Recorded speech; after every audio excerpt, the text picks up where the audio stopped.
पूर्व सांसद संजीव बालियान जी के शब्द हैं। बदला लेने की बात हो रही। अब बदला किससे लिया जाएगा? लोकसभा चुनाव में हर आदमी को पता कौन इनके खिलाफ था। हमारे हिंदुओं में ऐसी कोई जाति नहीं थी जो इनके खिलाफ ना हो। सैनी हो, प्रजापति हो, गुज्जर हो, त्यागी हो, पंडित हो, सब खुलेआम इनके खिलाफ आए थे। जबकि इन्हीं लोगों ने 2 बार इन्हें सिंहासन पर बिठाया था। खिलाफत क्यों हुई थी? क्योंकि इन्होंने अब की बार अपनी लोकसभा के चुनाव में कोई कसर नहीं छोड़ी पूरे हिंदू परिवार की, हिंदू समाज की बेइज्जती करने से। हर जाति को इन्होंने टारगेट करा, हर जाति के बारे में इन्होंने गलत शब्द बोले, हर जाति की किसी की थूथड़ी पकड़ी, किसी का कुछ करा। हर आदमी को पता, किसी ने अपने दिल से या किसी के कहने से नहीं इन्हें हराया। इन्होंने, अगर इनके मन में है कि किसी के कहने से किसी को हराया गया है, तो भाई तुमने भी किसी के साथ गलत करा होगा। जैसा करा वो सामने आना ही है। और जो शिक्षा आज तुम हमारे महापुरुष हिंदू सम्राट सूरजमल जी के मूर्ति उद्घाटन में जाट समाज से बोले, और उस जाट समाज से बोले जो हिंदुओं की पहचान है, कि तुम बदला लियो, अगर तुम भूल गए तो मैं तुम्हें याद दिवा दूंगा। अपमान, यो काहे का अपमान भाई? किससे बदला लिवाओगे तुम? अपने हिंदू परिवार को आपस में भिड़वाओगे तुम? संजीव बालियान जी, शब्दों को थोड़ा ध्यान से देखो। अगली बार भी लड़ना, तुम्हारा कर्तव्य सिर्फ और सिर्फ इस बार एक बनता है। अगर तुमने किसी का साथ नहीं दिया तो साथ खड़े हो जाओ अपने हिंदू परिवार के, और कहो मैं सबके साथ हूं।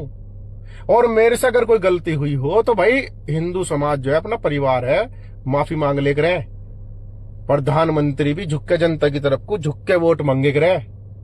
जरूरी नहीं है कि सांसद नहीं झुकने का, जनता के आगे सबको झुकना पड़े, जब ही जाके इज्जत मिले, सम्मान मिले।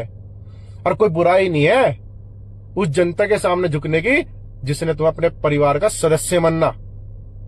मगर ये घटना कि तू उद्घाटन तो मूर्ति का है, हमारे महापुरुष का है, और बात कर रहे अपने मान सम्मान की कि वह मेरे मान सम्मान पर ठेस पहुंच गई।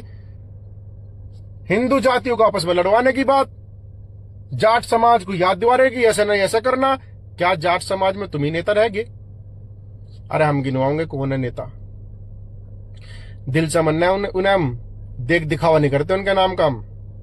जाट समाज से है जयंत चौधरी, वो दिग्गज नेता जिसका पूरे भारत में एक भी आदमी ऐसी गवाही नहीं दे सकता जो उन्होंने किसी जातिवाद की बात करी हो, किसी जाति धर्म की बात करी हो। वो आदमी नंबर 1 है। मैं पूरे भारत की बात कर रहा। एक बयान ऐसा दिखा दो, कोई शब्द दिखा दो जयंत चौधरी जी ने किसी को टारगेट करा हो, किसी का अपमान करा हो, उसका सम्मान हम सब दिल से करें। जयंत चौधरी जी के कहने से जनता जो हमारा सनातन धर्म है, एक बार वो हाक मार दे, पब्लिक बच्चा बच्चा खड़ा उनके साथ मिलेगा। और तुम ऐसे आदमी हो जिन्हें 2 बार जनता ने अपने दिल से जिताया, अपना भाई मान के जिताया, जिसकी इज्जत करी थी दिल से। उन्होंने ही उस जनता की धज्जियां उड़ाई, हर जाति को बारी बारी करके टारगेट करा।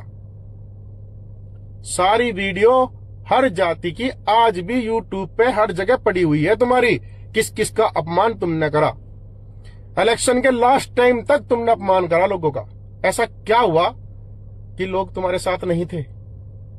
सबको पता।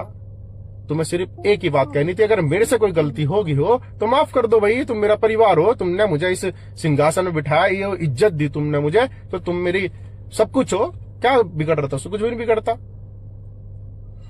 तो भाई ऐसी शिक्षा ना दो कि जाट समाज है, ये हमारा भी है, हमारे भी उठ बैठे, हमारे भी भाई है जाट समाज में, हम भी बैठे हैं। ठीक है, ये तुम्हारी आवली बावली बात नहीं चलने की कि आम आदमी पार्टी को लाकर तुम ऐसे काम कर रहे।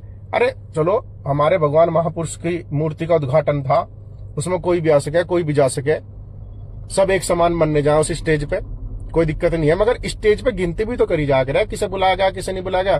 क्यों हरिंदर मलिक जी को नहीं बुलाया गया भाई वहां? क्यों पंकज मलिक को नहीं बुलाया गया भाई? जाट समाज से नहीं। क्यों जयंत चौधरी जी को नहीं बुलाया गया भाई वहां? वे जाट समाज से नहीं। क्यों राकेश टिकैत जी को नहीं बुलाया गया भाई वहां? वे जाट समाज से नहीं। जाट समाज की पहचान है ये लोग।